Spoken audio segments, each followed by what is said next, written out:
Start. Mr. Deputy Chairman, I support the motion for reference of the bill to a joint select committee. I heartily welcome the provisions of this measure meant to ameliorate the conditions of workers in the road transport industry. This industry has tremendously increased in recent times, so much so that even railways in recent times so much so that even railways are afraid of competition from road transport in carrying goods and passengers for long distances. We have made enactments for all the big industries. We have got separate legislation for plantations, for coal, and for others to protect the wage and to provide good working conditions to the workers employed in those industries. Because of the expanding nature of this industry, this bill was necessary and is most welcome.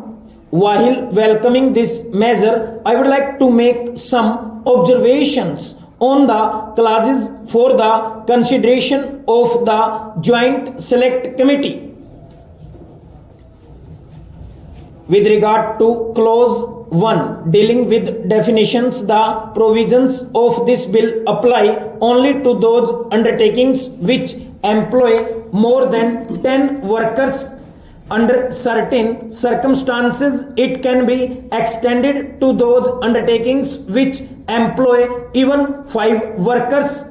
I know that the government have their difficulties in applying the provisions to each individual working in this industry, and that has got to be appreciated.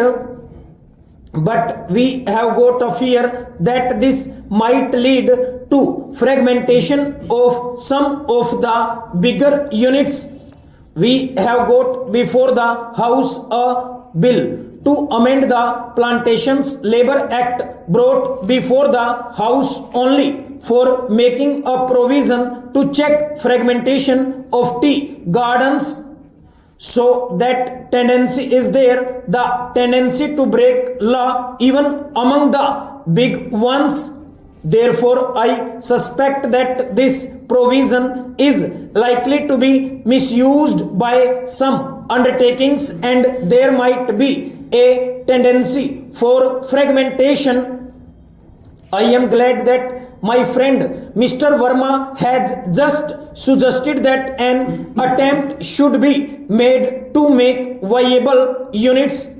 Of course, there are many transport cooperative societies working at present, and there is a tendency to operate these services on a cooperative basis. To avoid any misuse of the act, my request to the Honorable Minister would be that this bill should be made applicable to everybody.